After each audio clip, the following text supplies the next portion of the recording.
সবাই বলে free fire শুধু সময় নষ্ট করে, কিন্তু আমি যদি বলি এই গেমই কারো জীবনের সবচেয়ে বড় স্বপ্নের দরজা খুলে দিতে পারে।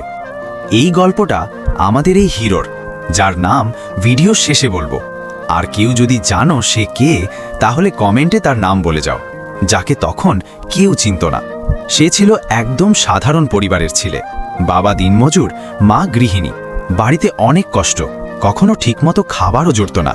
কিন্তু তার একটা জিনিস ছিল, একটা পুরনো মোবাইল আর বিশাল একটা স্বপ্ন। দিন রাত সে ফ্রি ফায়ার খেলত। অনেকে বলতো, এই গেম খেলে কি হবে, তুই তোর নিজের জীবন নিজেই নষ্ট করছিস। কিন্তু সে কারো কথা শুনত না, কারণ তার চোখে ছিল একটাই লক্ষ্য, একদিন বড় গেমার হবে। প্রতিটা ম্যাচ তার কাছে শুধু খেলা ছিল না, ছিল নিজের সাথে যুদ্ধ।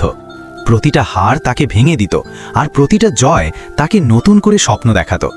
একদিন তার মোবাইলটা নষ্ট হয়ে গেল, সবকিছু থেমে গেল, যেন স্বপ্নটাও ভেঙে যাওয়ার পথে।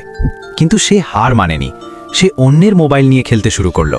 রাত জেগে প্র্যাকটিস করত, কারণ সে জানত স্বপ্ন কখনো সহজে পূরণ হয় না। কয়েক মাস পর সে ছোট একটা টুর্নামেন্টে অংশ নেয়। কেউ তাকে চিনত না, কেউ তাকে গুরুত্ব দেয়নি। কিন্তু সেই আমাদের এই হিরো, যার নাম ভিডিও শেষে বলবো, সবাইকে হারিয়ে চ্যাম্পিয়ন হয়ে গেল।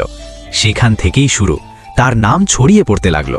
লাইভ স্ট্রিম, ইউটিউব, টুর্নামেন্ট, সব জায়গায় এখন একটাই আলোচনা, আমাদের এই হিরো, যে ছেলেকে একসময় সবাই বলতো গেম খেলে কিছু হবে না। আজ সেই ছেলেই তার পরিবারের ভরসা। আজ সে আর অজানা না, সে এখন হাজারো ছেলের অনুপ্রেরণা। সে আর কেউ না, আমাদের 2F লল গেমার ভাই। স্বপ্ন যদি সত্যি হয়, তাহলে সেটা যে কোনো জায়গা থেকেই শুরু হতে পারে, হোক সেটা একটা ছোট মোবাইল স্ক্রিন থেকেই।